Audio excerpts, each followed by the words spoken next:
Everyone, welcome to Speak Now Pro Wrestling here. Whether you're watching on YouTube or listening on Spotify or Apple Podcasts, welcome to the show.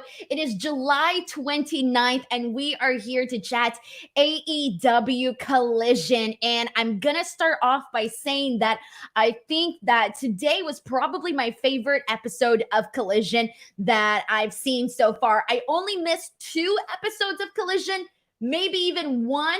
And so with that being said, I feel like out of every Collision that I've seen, this one felt just overall like the strongest. Obviously, you can't really compare it to the first one because the first one had all this excitement. It had the return of CM Punk. But in terms of just every single segment, every single match just being so strong, so entertaining, I thought that this was a tremendous episode of Collision. And also, it's funny because I remember when Collision first started, there were a couple of people on social media that were like, Collision's so much better than Dynamite. And I'm like, we're barely a week in, guys. We're barely 2 weeks in. And there was all these people going, Collision's better than Dynamite. And I really wasn't on that bandwagon, I really wasn't on it. And really, if I'm going to compare this episode of Collision to the previous episode of Dynamite, I do think that this episode of Collision just stood out a lot more to me. And so going into the 200th episode of AEW Dynamite this Wednesday, I feel like they're going to have some pretty big shoes to fill, in the sense that I just thought this episode of Collision was really damn good. And we're going to get into everything that went down here today.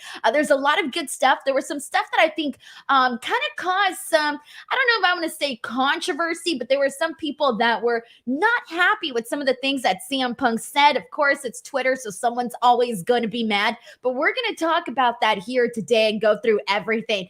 Before I get into everything that we're going to talk about with Collision today, just a quick reminder to everybody that tomorrow I will be here for an additional show. I will be doing a watch along for the NXT Great American Bash, so that's going to be a whole lot of fun. I cannot wait to do that. I haven't done an NXT watch along before here, so I'm really excited to do that tomorrow on the channel. And then on top of that, I've literally been live like every single day this whole week. On Thursday, I wasn't, but I still dropped an interview with Bianca Belair. If you haven't checked it out, please do. She spent about 20 minutes with me just kind of chatting about different stuff, setting the bar for women's wrestling in WWE, being one of the women to do so. She told me which feud she thinks should deserve some more love. She breaks down her busy schedule, what her workout routine looks like, as we all know that Bianca Belair is a busy girl. So she breaks that all down. Plus, my interview with Cody is up here. Brandy Rhodes, Chelsea Green, DDP, Kevin Patrick, Eric Young. So much content up here on the channel. So last but not least, before we get into the show, I already see them super chats rolling in, and we're going to get right to them. But please, guys, if you want to help support the show, keep me funded, keep me going, please send those in. They help out a whole lot. And they also get your questions, comments, statements read here on the actual podcast. So let's go. Enough stalling. Let's do this. Tim Weinerger Jr. sends in a super chat, the first one of the stream, and says, live at the shows, my boys and I are having an absolute blast. Won't be watching the post show live, but I will be watching tomorrow. Tim, I appreciate you, my man, for coming in here and sending in a super chat. I know you're at the show, and damn, what a good show to be at. Shout out to Hartford, Connecticut, because the crowd was phenomenal here today, top to bottom. Granted, they got a really good show and a lot of things to react to, but you know what? They kept the energy alive. So, Tim, I know you're going to watch this tomorrow. Kudos to you and the crowd there tonight. We have a super chat from my good buddy Sheldon Jackson, who says, tonight's Collision show is amazing, but one of my critiques is the women's match. Give them more than one segment at 9:30 p.m. It's now give AEW women a chance. You have 2 titles for them and so many talented women. Sheldon, I know you were here on the Wednesday stream, and this was a topic that was heavily discussed on Wednesday between Reg and I, because there was since Wednesday, I feel like there's been a very, very serious conversation on social media surrounding the AEW women's division, and there's been a lot of critique Positive feedback, mainly negative feedback, though, to be honest. I rarely see the positive feedback. I feel like it's been drowned out by so much of the negative feedback in regards to the AEW women's division, and not in the sense that, like, oh, the women are bad or anything like that, more so in the sense that they're not really given a chance. But then it kind of got, really messy in regards to the Taya match and the Britt Baker match. And that did get messy in terms of a lot of negative critique towards that match. So it's kind of been a lot of drama right now on social media regarding this topic. Johnny sends in a super chat saying, I guess Thunder Rosa, the real women's champion. We'll talk about that in a second because I know what you're getting at. Delayed Grad sends in a super chat saying, how did AEW pull off a real brand split in 5 weeks unintentionally, whereas WWE has had 15 years and still can't get it right? Well, that's the thing. They could get it right. They just don't want to get it right. And technically, AEW doesn't actually have, at least according to Tony Khan, doesn't actually have a brand split. Like, we are seeing, some people on both shows. And so I don't know, man, make what you will of that. But I'm really liking the way that we're seeing people right now that we know and recognize are going to be on Collision, and we're seeing people that we know and recognize on Dynamite. But I also kind of like that there are I don't want it to be like one of these situations where if we do see, I'm glad it's not a hard brand split, because if it is, I feel like I would kind of hate that a little bit, just because I like what they're doing right now with AEW. I like that it's not, yes, you have your core people that you see on certain shows, right? But I also want to know that it's okay for the other person to cross on over to the other side, because I like that. I do. I like that. So the fact that they're not calling it a brand split, like outright calling it a brand split, I'm okay with that. If they were to come out and be like, oh, this is totally a brand split, then I'd be like, dude, let's not have people cross over, right? But because they're not calling it, they have a lot of leeway with that. Grapple Geekery sends in a super chat saying, this and the FTR versus Bullet Club Gold episodes have been my favorites. That's definitely true too, because that match, like we said, nearly went an hour, 58 minutes, and it flew by, and that episode was a lot of fun too. Yao sends in a couple of super chats saying, MJF made a believer out of me. I honestly thought that he was going to turn on Cole. Glad it was the real deal. It was true love, baby. True love. Stephen Marchulli sends in a super chat saying, ladder match, hot opener, power bomb spot was sick. Hot opener, very nice close as well. So shout out to Stephen Marchulli, man. I see your tweets throughout the shows. I appreciate you tweeting me throughout the shows. I love it, guys. I like to see your opinions as I'm watching the shows. Cadillac Carson sends in a super chat saying, CM Punk Ricky Starks segment was money, and I kept my eye on MJF that whole match until the very end of the show because I still don't trust him. I was waiting for a swerve even after I was already seeing the AEW closing graphics, and I'm like, nah, I'm still waiting for it. Tony's gonna trick us. He's going to trick us. And the whole time I was just sitting there waiting for it, and my blood pressure was going up because I felt that any minute now, we were going to see, bam, super kick from Adam Cole to MJF. I was on the edge of my seat for that moment. And then in regards to Ricky Starks, CM Punk, I already tweeted this out, but CM Punk, Ricky Starks is legitimately my favorite storyline right now in AEW. It is good stuff. Can't wait to break that down here today. Cadillac Carson, thank you so much for that super chat. All right, guys, let's get to this. I'm going to go ahead and kick things off with Andrade El Idolo versus Buddy Matthews in a ladder match to get back Andrade's mask that Julia Hart had previously stolen from him. Also, shout out to Metalhead for Life for sending in this super sticker. Metalhead Life has been sending in so many super stickers, and dude, I appreciate you. Thank you so much. All right, so here we go. The ladder match. Now, we had seen them wrestle before already. It was on the first show of AEW Collision, excuse me. And so they had already had a lot of praise for their work, and a lot of people really loved the match. And this one here, to me though, this ladder match that they did really, oh man, where do I begin here?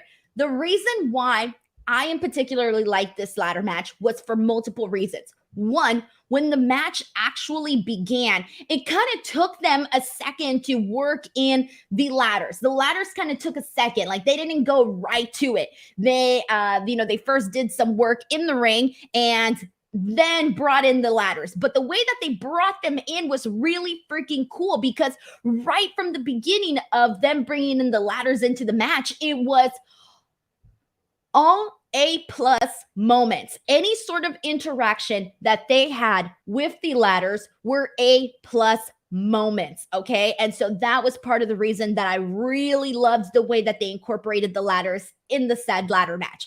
The other thing that I really enjoyed through this were some of the brutal spots. Let's be real. If you're going to be watching a ladder match, you're going to be expecting some of these brutal spots. And we did get a couple that I thought, oh my God. There was a moment actually that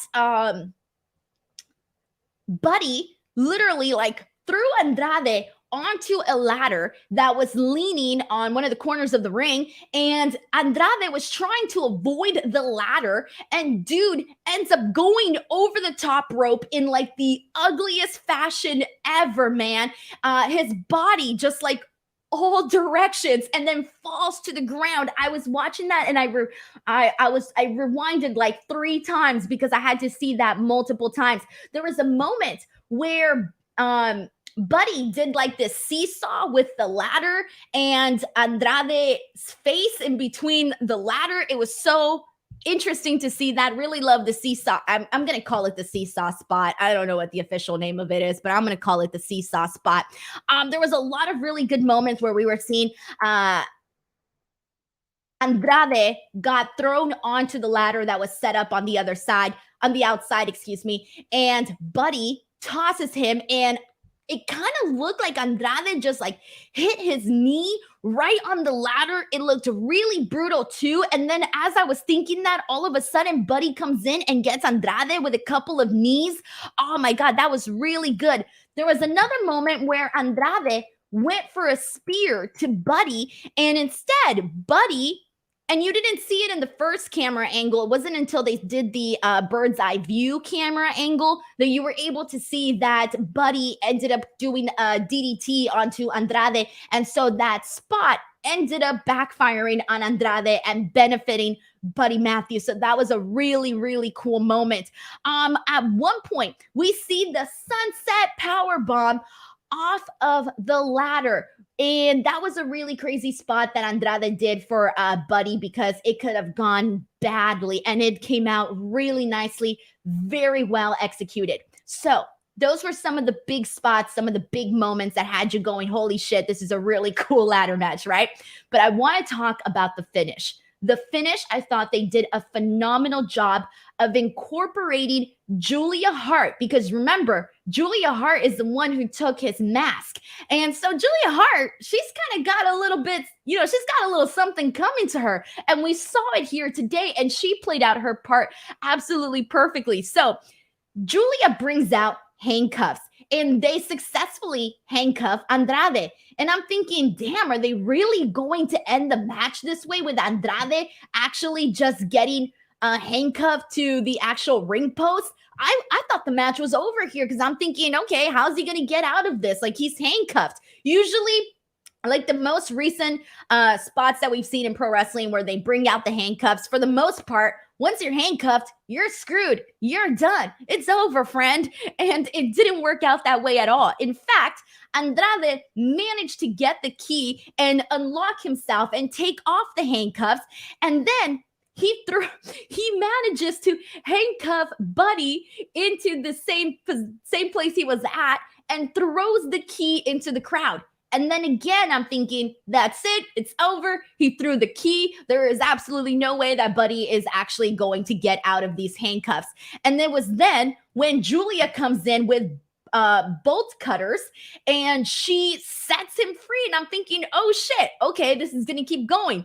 And so Andrade starts climbing the ladder. And before Buddy is able to break himself free of the handcuffs, there is a moment between Andrade and Julia where they go to the top of the ladder, and she's, slapping him, being really, crazy, right? And he grabs her hand. And at this point, there's a table that's set up. So Andrade freaking pushes Julia straight into the table, but this was perfect timing because Buddy Matthews obviously, ended up coming behind her, and he was the one who essentially broke her fall, but it still looked pretty cool. So even though Julia, pretty much went through the table, it was Buddy that was directly behind her. So he basically fell back for her, protecting her from that spot because she literally fell from the top of the ladder to the actual mat. So that was pretty crazy. But eventually, Andrade gets his actual mask. He wins this match, and I thought it was so freaking good. Great finish, awesome spots, and just overall good pacing. No botches of any sort. The spot with the handcuffs could have gone completely wrong. There could have been a situation where, I don't know, he couldn't get the key in. We've seen stuff like this happen, right? And everything went very, very smoothly in this match. It was a huge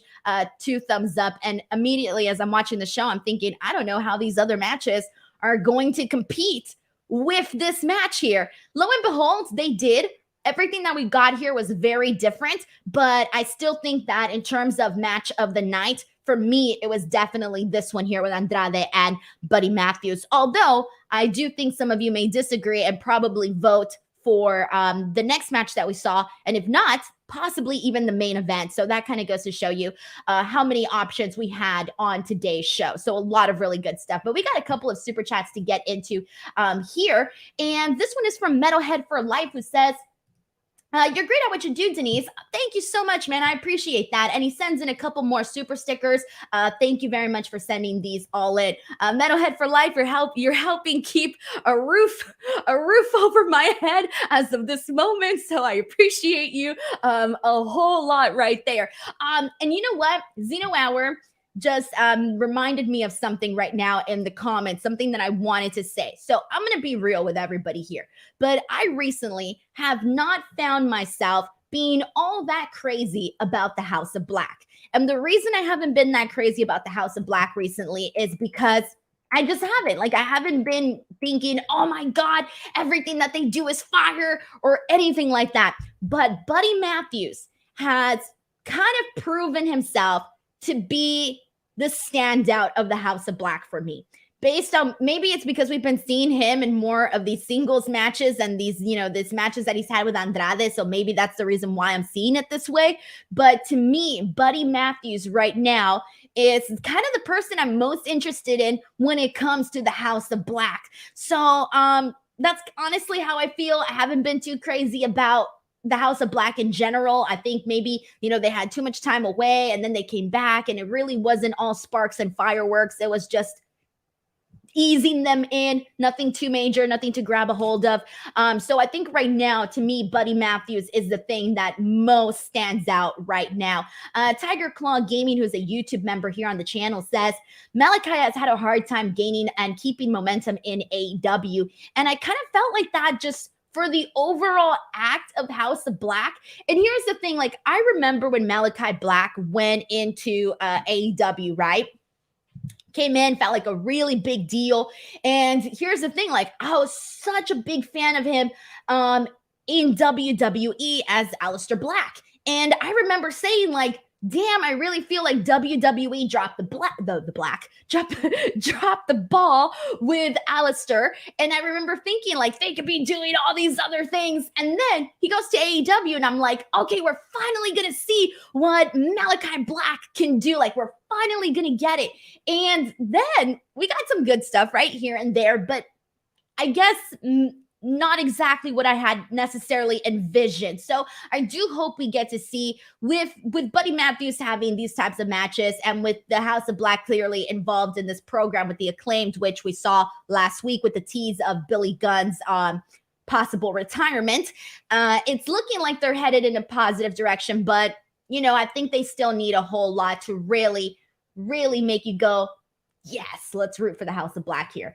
But thank you so much to Tiger Claw Gaming, who's also a YouTube member. All right, so let's go ahead and move on from here and get into the next topic. So here's this next one. Darby Allin comes out and he's going to have a match. And I'm chilling. Honestly, I'm just chilling. Like, I'm like, all right, we got a really good match. I'm hanging out, watching freaking Collision.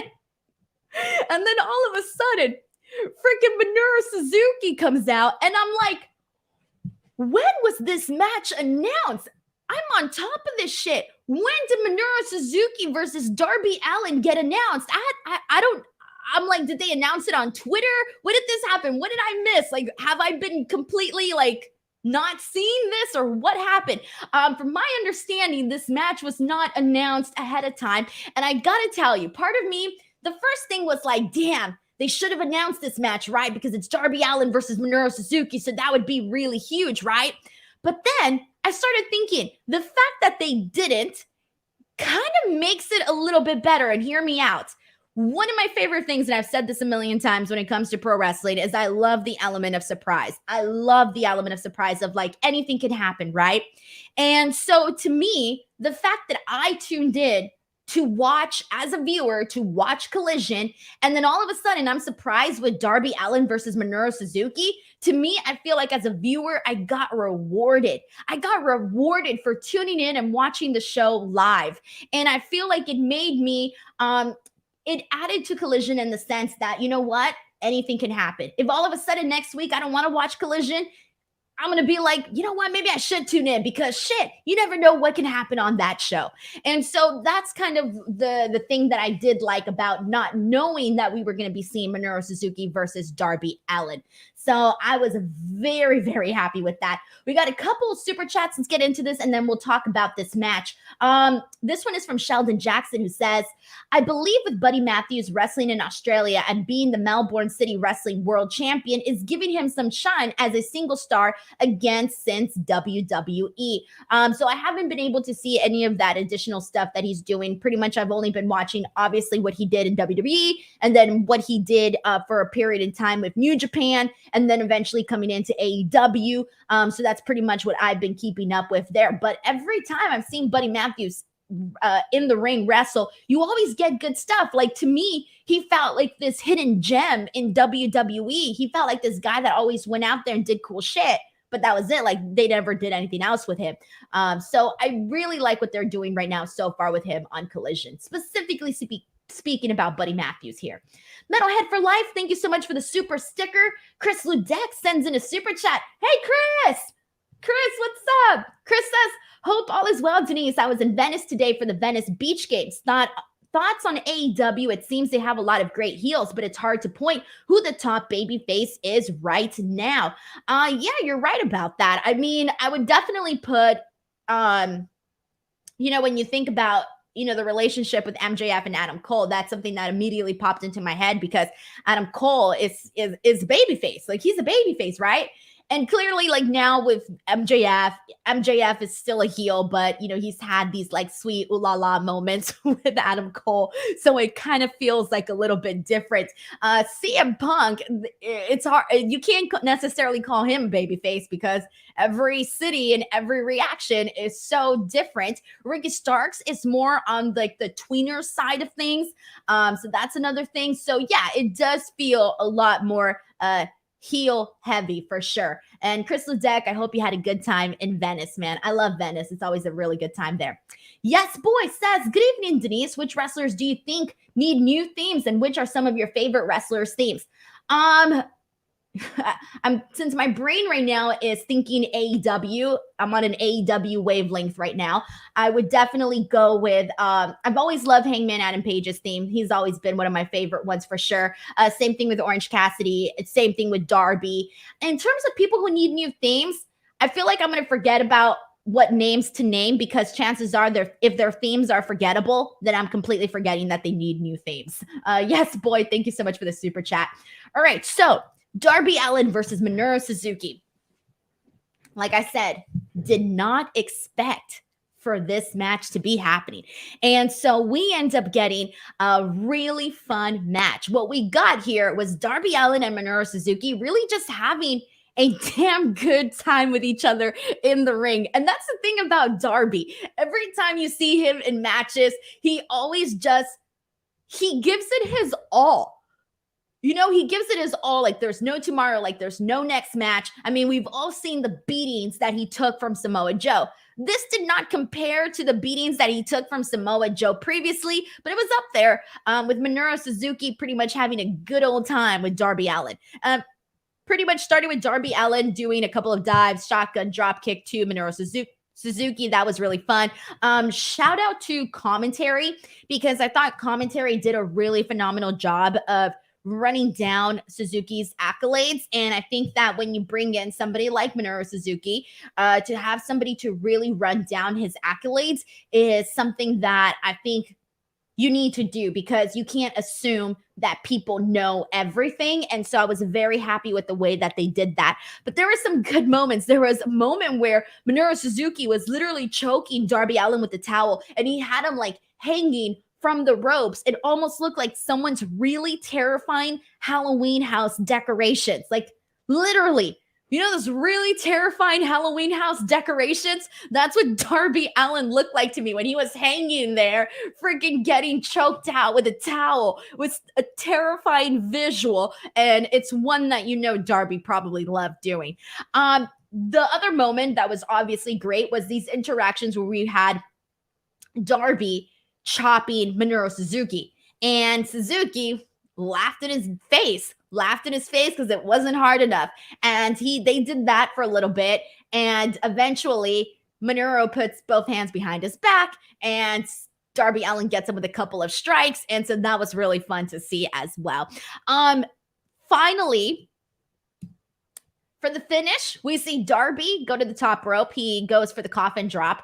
And I thought Suzuki was going to move out of the way, but instead he grabs him, locks in a chokehold. And I'm thinking, oh shit, is this it? But instead, Darby lifts his legs over and ends up getting himself the win with a 1-2-3. So basically stole that victory from underneath Minoru Suzuki so fast.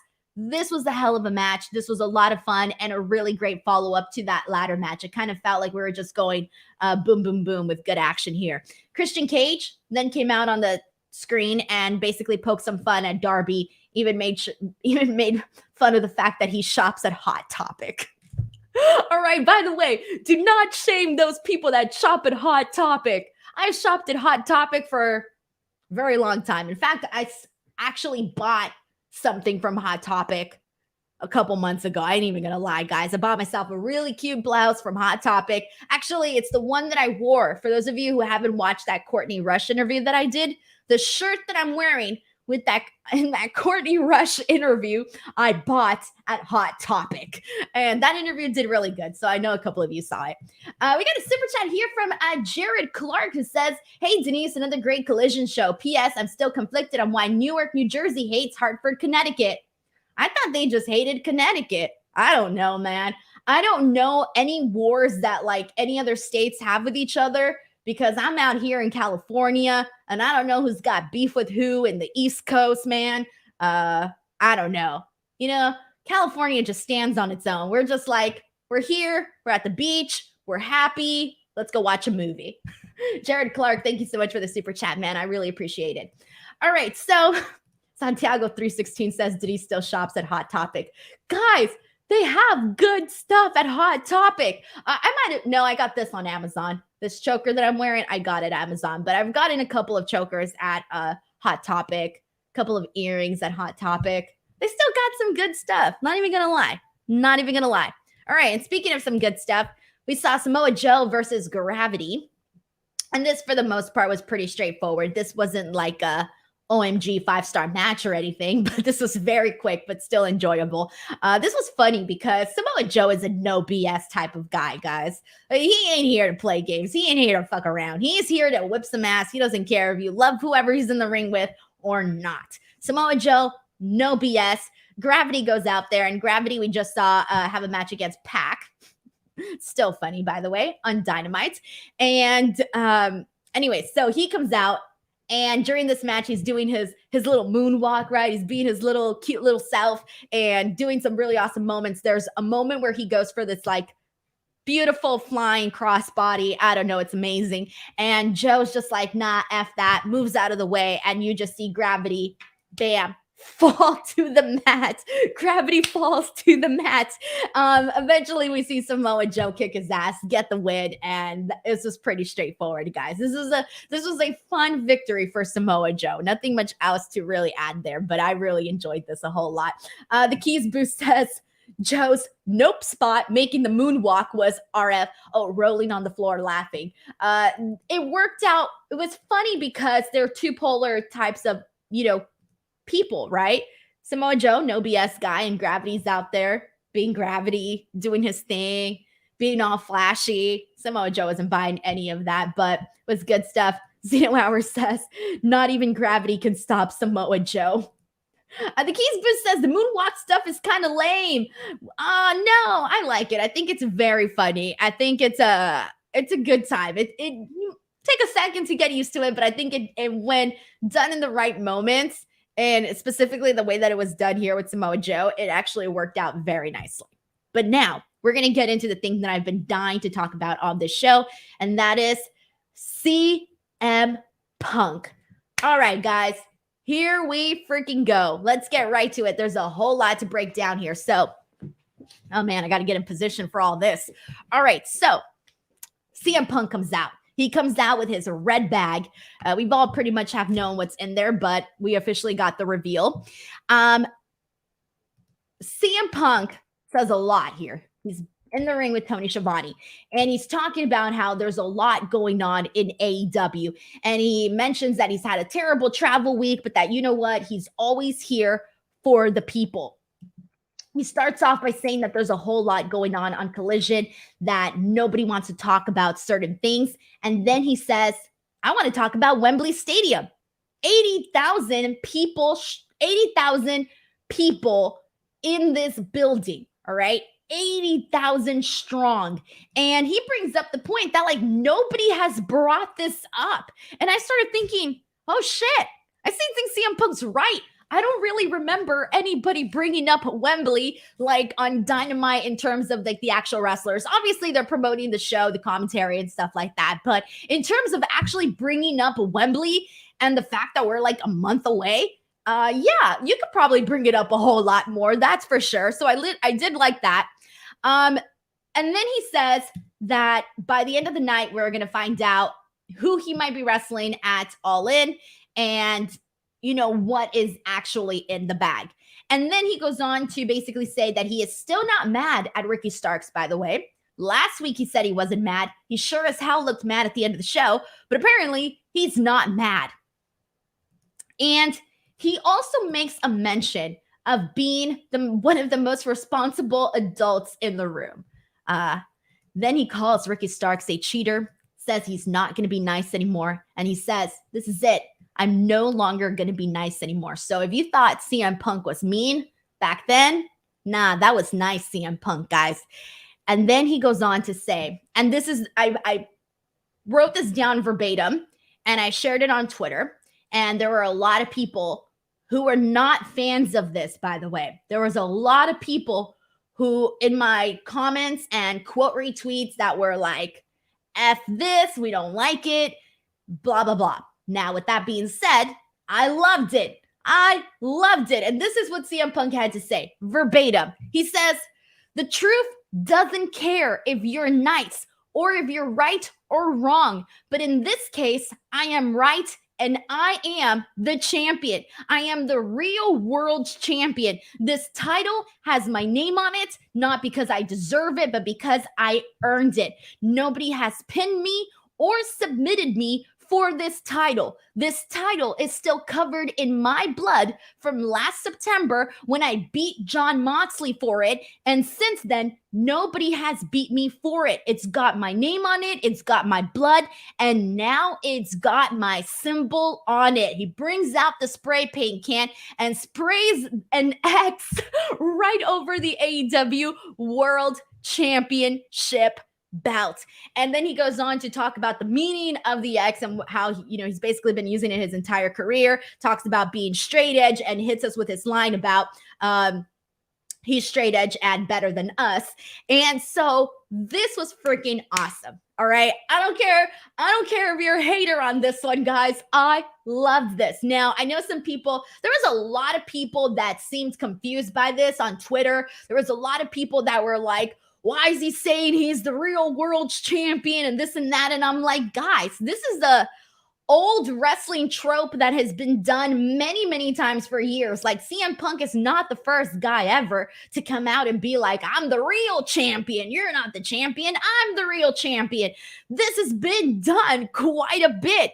And so for CM Punk to come out here and, say all the things that he said, I loved it. I freaking loved it because he had some points. Clearly, nobody pinned him. Nobody submitted him. So he can basically argue that on his behalf. And so he did agree to have a match with Ricky Starks. I'll talk more about Ricky Starks in just a second. But basically, this is clearly at some point going to have to lead to CM Punk versus MJF. I don't know if this is the match that they're going to do at All In. It would make sense that they did. I feel like MJF should definitely be like, what the hell, dude? You're out here calling yourself the champion when I'm the champion. So I'm definitely expecting to see this match play out at All In. But before we get to everything else, we need to talk about Ricky Starks. And I'm going to tell you guys right now, Ricky Starks, CM Punk is my favorite AEW feud at the moment. This is the feud to me that feels freaking hot, entertaining, and not only are you seeing a big star in the ring, but you're seeing a star in the making with Ricky Starks. Guys, I cannot emphasize what a fan I am of Ricky Starks. I was already a fan, but now I feel like an even bigger fan because what I've been seeing with him and CM Punk in the ring the last couple of weeks is that he matches CM Punk's energy. It is very hard, and I can imagine very intimidating to be across the ring from CM Punk, and you would never notice that at all from Ricky Starks. He goes in there, and the man is electric. So anyways, he goes out there, confronts CM Punk, and tells him, like, dude, I want the gold right now. I bet you before you can bite me, that title belongs on me. I've beaten you twice, and I can do it again, and I'm the face of Collision. And then there was a line, by the way, where so CM Punk mentioned something about how the referees basically didn't see that he was cheating. And then Ricky Starks comeback was set. He said, I can have Stevie Wonder as my referee and I can still beat you. When he said that, I was like, oh my God. And then we basically lead to officially making this match between CM Punk and Ricky Starks, but we're going to have a special guest referee. And during this, when they were trying to figure out, or rather when Ricky Starks was trying to figure out who the special guest referee was going to be, he told him, I know that you don't have any friends. And I'm like, ooh, that was good. And then he tells CM Punk, why don't you go find someone from your past? Why don't you go to Stanford and find somebody there? So he, in this little portion here, alluded to his drama with the Elite and then also alluded to his past with WWE. So I thought this was really funny.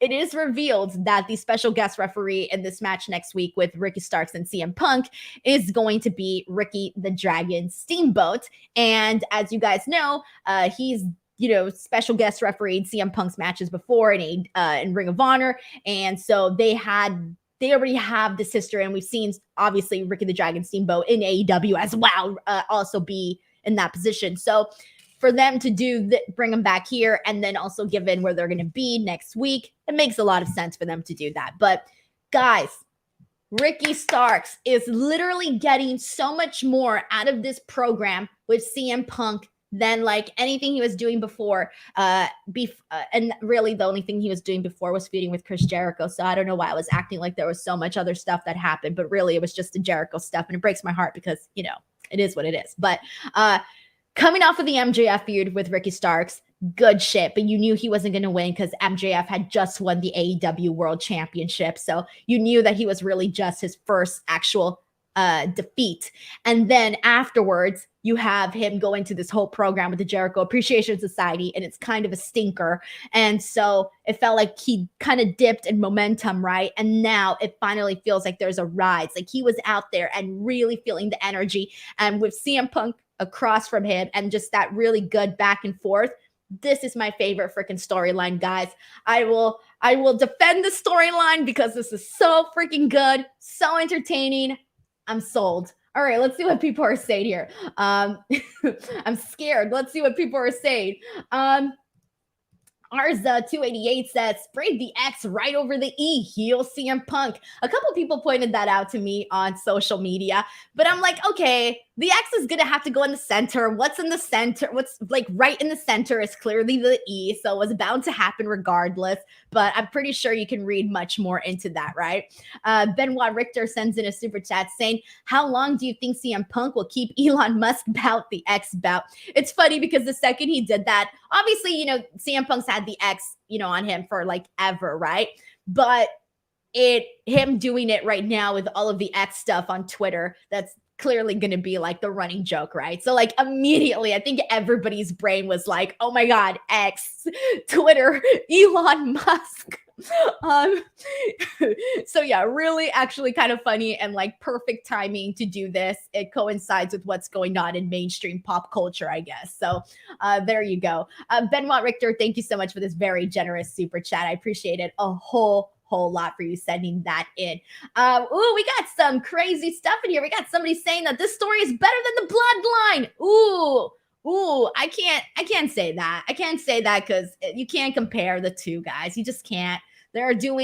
That's like a whole long ass storyline that's been going on forever. This Ricky Starks CM Punk thing's been going on for like a month. So I really feel like you can't necessarily compare, although I knew someone was going to bring that up. But no, Adam, you just can't compare the two. Just two totally different things right now.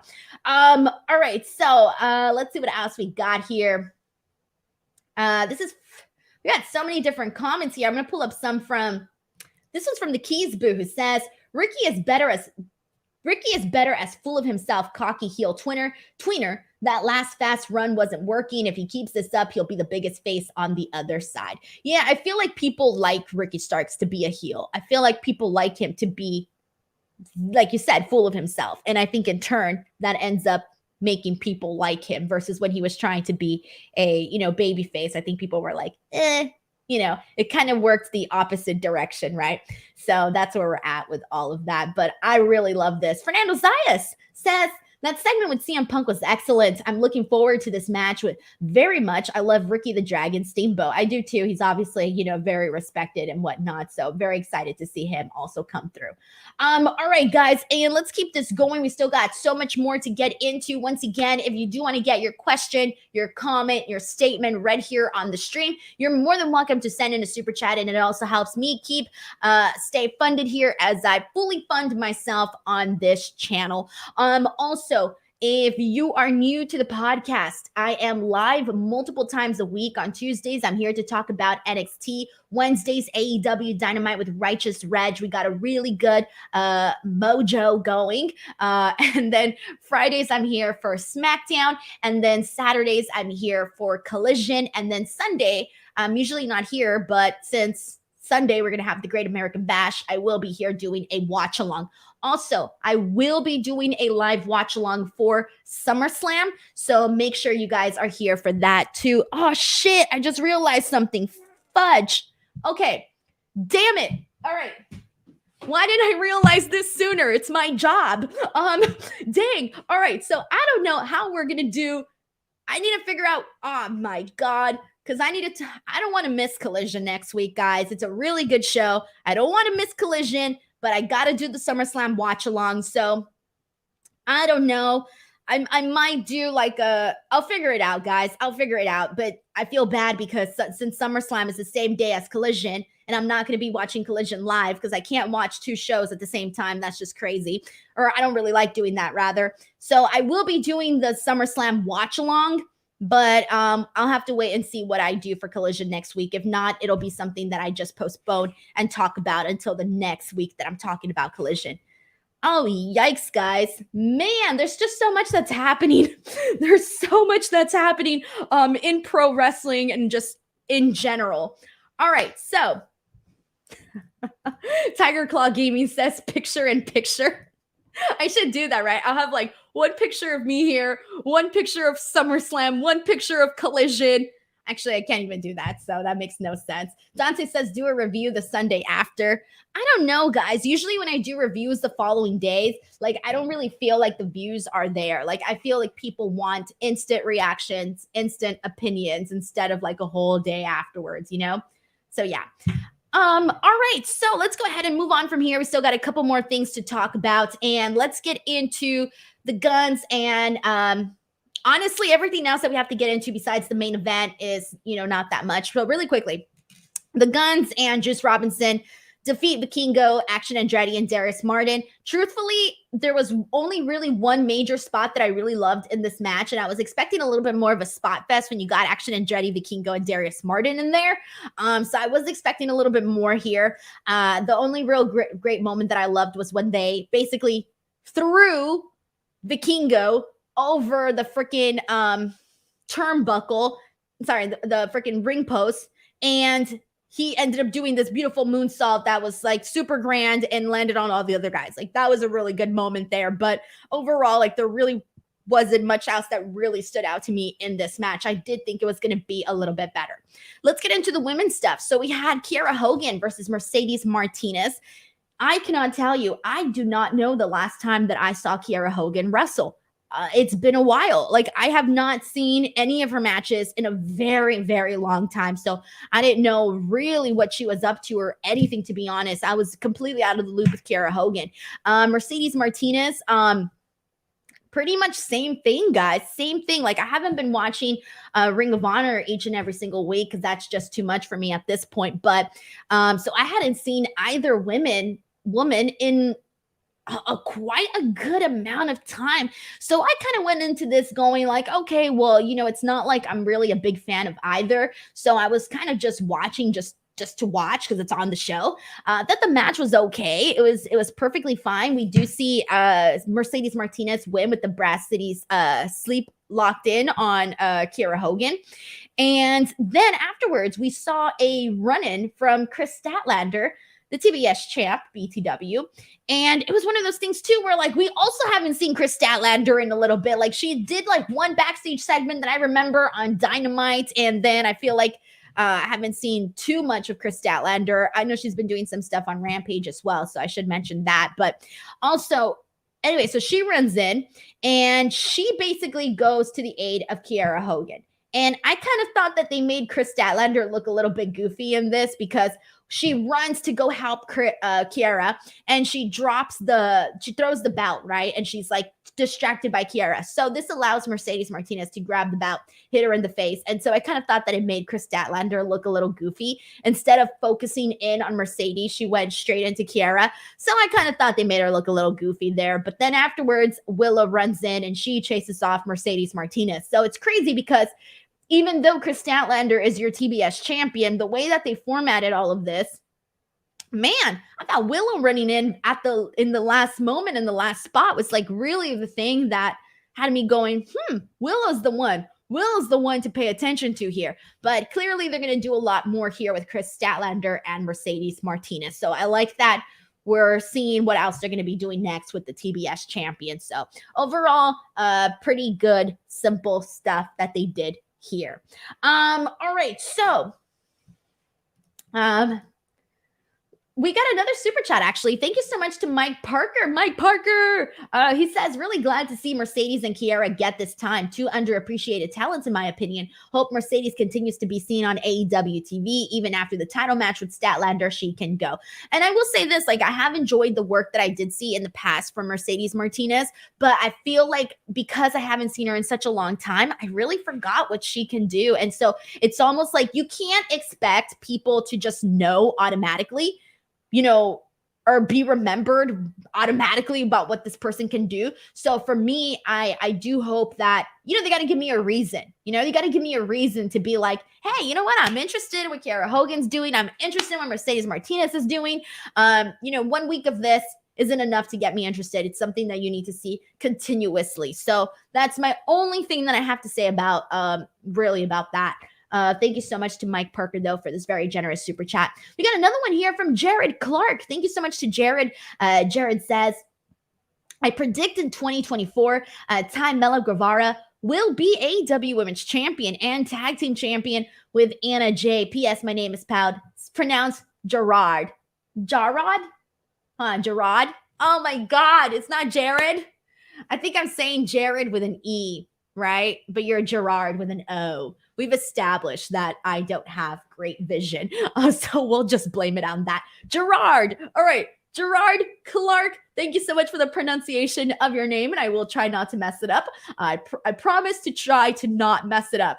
But anyway, so that's a pretty big prediction, honestly. It's a pretty big prediction because there are a lot of women right now on AEW. Ty Mello is also in the middle of being pregnant, and I think she's due in December. I know Alexa Bliss is due in December. I think Ty might also be due in December. And then just because they're due in December doesn't mean that they're going to be back that month, right? Like you got to, take your time, do what you need to do afterwards. And so who knows when she's going to actually come back. But by the time that she comes back, it's like you got to get back into the groove of things. So I don't know if I would necessarily say 2024, and you don't know where we're going to be at in terms of like the landscape for the women. Who's going to be on top? Who's not going to be on top? Maybe we'll see some new faces. Who's been heated up? Who hasn't? So I just still feel like there's a lot of time to actually go out and say like, oh yeah, 2024, we might see Ty Mello. But I do love Ty Mello. She is a sweetheart. But yeah, she's just got a lot of other stuff going on right now. Yes, boy sends in a super chat saying, Denise, what are some of your favorite wrestling taunts or poses? I still do Ric Flair's strut or Vince McMahon's walk. Now I do Ricky Stark's pose after reading A Bad Time for My Niece because she laughs. That's cute. I love doing the Ricky Stark's pose. For me, it's the Brock Lesnar entrance. People have seen me do it here on the watch-alongs. They're a lot of fun. That to me is probably my favorite, the Brock Lesnar little dance. That's definitely my favorite. And then, I mean, does this count? Does flipping off somebody because of Stone Cold count? That's got to count, right? Do the eyebrow, does that count too? I don't think I ever do Vince's walk. Have I ever done? I've done Vince's walk like messing around, but I don't really do it that often, so I can't really say that either. But yeah, I'm pretty sure there's a couple more that I'm not thinking about that I do, but I can't think about them right now. But yes, boy, the Brock Lesnar one is definitely up there. Metalhead for Life, thank you so much for sending in another super sticker. It's much appreciated, man. Seriously. All right, let's go ahead and continue on. Oh yeah, the DX chop, clearly. I don't think I really do the DX chop to anybody. There's like nobody that I'm going around doing a DX chop to anymore. But maybe it's because I don't see anybody here, guys. I work from home and nobody else is really here throughout the day. So I don't got anybody to DX chop at all. Sean Williams brings up the Cody Rhodes walk. The Cody Rhodes walk, man, that was like one of the funniest thing I've seen recently. Oh yeah, the Orange Cassidy thumb. I've done that one a couple of times. Usually but I feel like if I do the Orange Cassidy thumb, I feel like I do it when I'm kind of being a little bit rude. Like when I'm not in the mood to talk to somebody and someone's talking to me and I'm just like, do the little thumb. I feel like I do that when I'm just a little bit like, I don't really feel like talking. Here's a thumb. Here's a little thumb. So yeah. All right. Let's press on from this and let's get into FTR and FTR versus MJF and Adam Cole for the tag team titles. So this was the big match that has been promoted for this show. And I think for the most part, I don't know how many people were actually expecting the title to change hands. I certainly wasn't expecting the title to change hands. I didn't really think they needed to because FTR's I think it would take a whole lot away from FTR right now and put way too much on MJF and Adam Cole when they already have the AEW World Championship. So I didn't really feel like they needed the tag team titles there.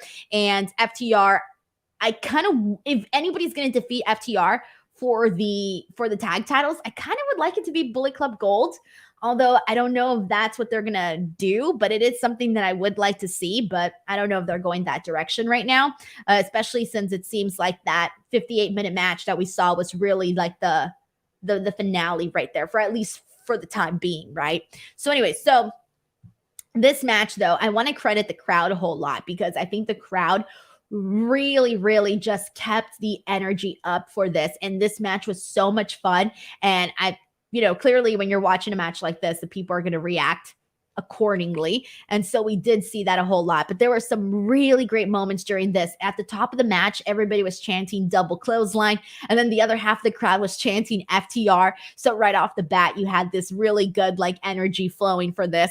I loved the slap exchange that we saw between MJF and Dax. Pretty much anything that we saw with MJF and Dax together in the ring, I thought was really good because you're like, ooh, yeah, we remember some of the things that Dax, kind of alluded to about MJF on his podcast. So that was definitely something that I think you can maybe add some realism to.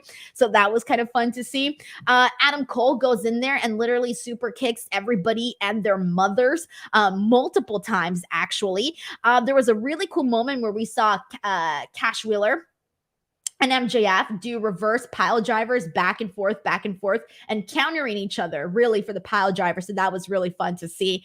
There was a couple of moments, several near falls actually on both sides for both teams where we saw members of both sides kick out. And that was really fun because I think there was one that I really kind of fell for. And it was, one where I thought that MJF was going to pin Cash Wheeler. It was probably one of the first near falls that they did. And that was one that I kind of had a feeling like, oh shit, what if they actually do the 3 count here? They didn't. And I wasn't expecting them to, but I still kind of fell for it for like a split second. But we do end up seeing Dax get the win here. Now, it was kind of strange though, because when Dax got the roll up, when he rolled up, MJF, it kind of looked like he pulled the tights there for a second, but then they flipped we got a camera view from the other side. And so I couldn't really tell for sure if Dax pulled the trunks or not. It kind of seemed like he did, but I really wasn't sure, honestly. And they switched to the other side of freaking his back. So I couldn't see, but it almost looked like he did. And so anyways, MJF is completely shocked here. And the whole time Adam Cole goes up to him and he's telling him like, this is your bout. Don't worry. You still got the AEW World Championship. Stand up. And then throughout all of this, I was on the edge of my seat because the whole thing that we had been wondering heading into it was, hey, are we going to be seen either MJF turn on Adam Cole or Adam Cole turn on MJF? Are we going to see a run-in from Roderick Strong? What is going to happen, right? And I was personally waiting for Adam Cole to just super kick MJF randomly. There's a moment where he basically tells MJF, like, just do it. He turns his back and he waits for MJF to hit him with the bout, but MJF doesn't do it. And then Adam Cole goes up to him and just gives him a big hug, and they hug each other like, I don't know, like they hadn't seen each other in years, really. This is very passionate bromance of a hug, man. I'm looking at that and I'm going, dang, that's true love right there, bro. That's true love right there. And the whole time, even afterwards, I was still waiting for Adam Cole to turn on MJF. When MJF went to the top rope and he put up the championship bout and he was having his moment with the crowd and you could see Adam Cole behind him, I was like, okay, right there. He's going to do it. He's going to do it. And then he didn't do anything. And the graphics come up to close out the show. And I'm like, they're going to swerve us. They didn't swerve us. And MJF and Adam Cole are still going strong, baby. And I think part of the reason is they had really good ideas with all of the vignettes that they were doing, all of those different concepts from, going to the bar, picking up chicas, going to the gym, going to play video games and everything that they did there. They just had a lot of really good ideas with the vignettes. So I think that's something that worked out. But also, their t-shirt is doing numbers, guys.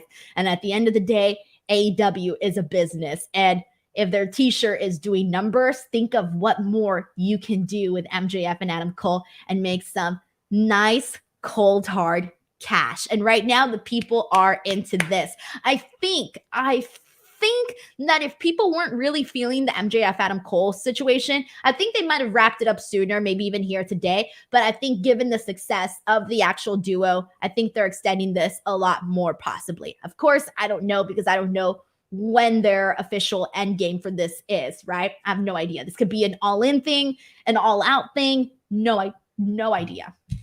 All right, let's see what we got here. We got a couple of super chats, by the way. Thank you guys so much, man. Seriously, I appreciate you guys a whole lot. Let's see what we got here where I left off. All right, we got one here from a very generous one from Everbrand. Everbrand, thank you so much for this very generous super chat.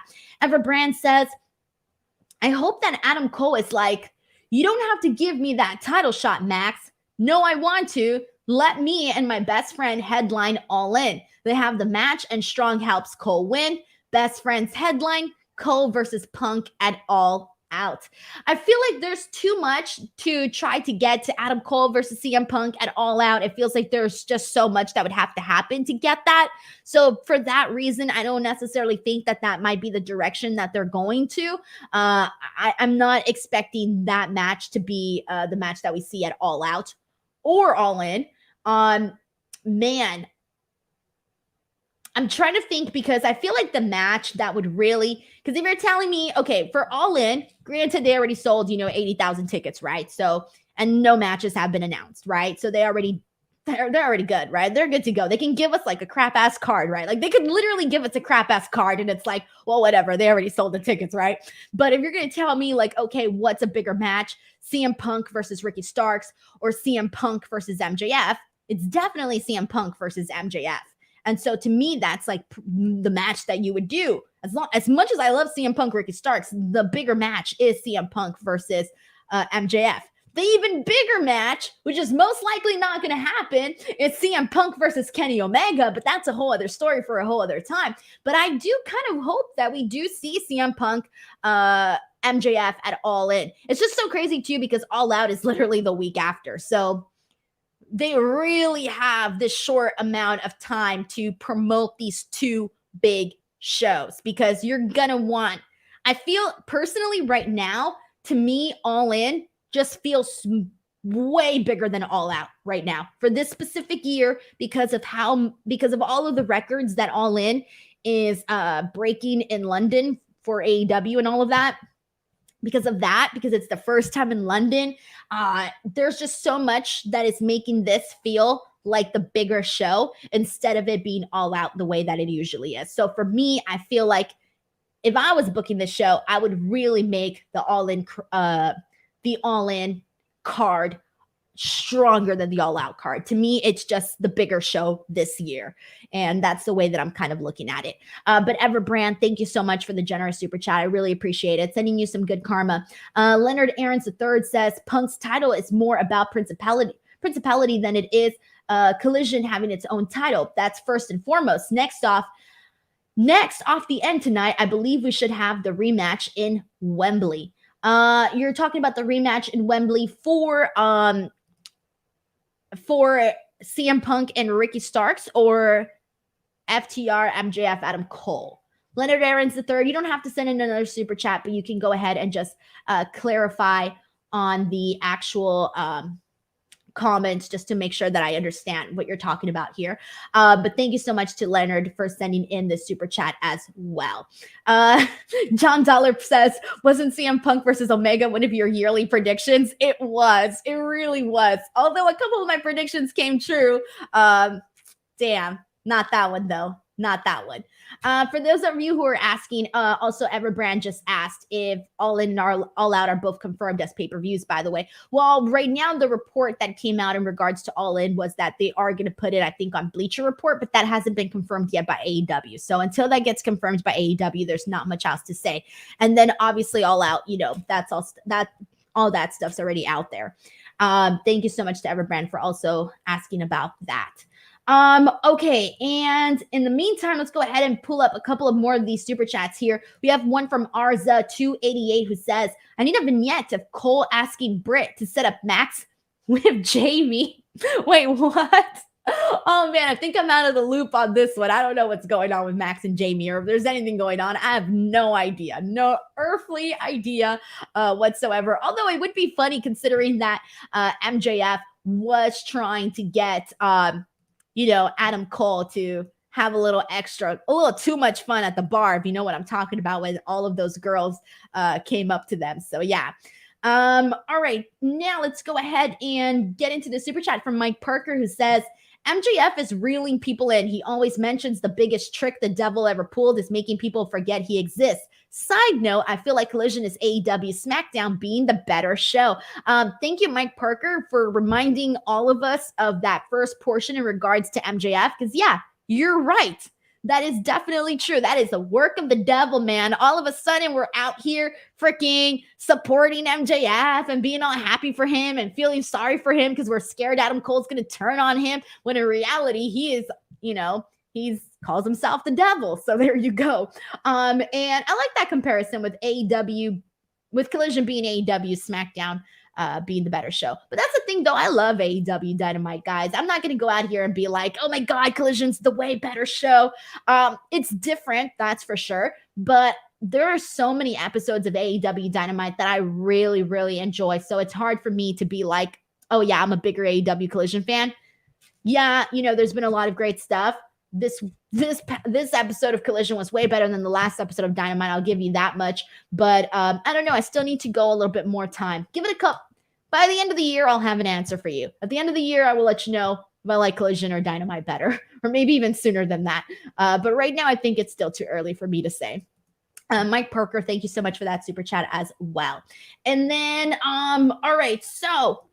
Oh shit, that's it. All right, that's all. We talked about everything from AEW Collision here today. We also got Santiago 316 who says different as in better.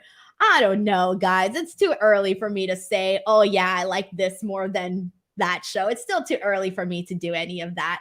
But anyways, that was it for today's Collision show. And I thank you guys so much. Before I go, a friendly reminder, guys, I don't know how many of you guys are on Apple Podcasts, but I'm really trying to get to 100 ratings here for the show. So if you checked out my podcast and you enjoy it, please head on over to Apple Podcasts, search up Instinct Culture by Denise Salcedo.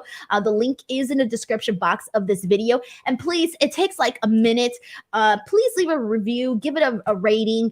I really just want to get to 100 ratings so that my podcast can grow and just rank a little higher. So please, if you have the time, go ahead and do that. And then also, I'm on Facebook now. I'm trying to get monetized. I need 5,000 followers on Facebook. I'm at 1,800, so I still need 3,200 people. So if you guys are Facebook people at all, head on over to Denise Salcedo Official and give that page a follow. Also, the link is in the description box below. Alrighty. And we have another super chat here from Everbrand who says, think MJF has a Ric Flair. Think MJF has a Ric Flair heel as a face run. I don't know, guys. I don't know if it'll happen. I mean, I feel like a lot of people have been wondering whether or not MJF is like a one-trick pony, right? Like you're wondering if that's all he can do. So if he were to completely turn as a face, it would be one of those things that feels it's going to be different. It's going to be different. It's going to be a challenge because he's such a good heel that it would be a challenge to see him as a legitimate baby face. But we'll see, guys. All right. I think that's it. I think I got everybody here today. Thank you guys so much. And again, I will be back tomorrow. If you are an NXT fan, I will be here for the NXT Great American Bash watch along. I will see you guys tomorrow. Thank you so much, everybody. Have an awesome night. Take care, everyone.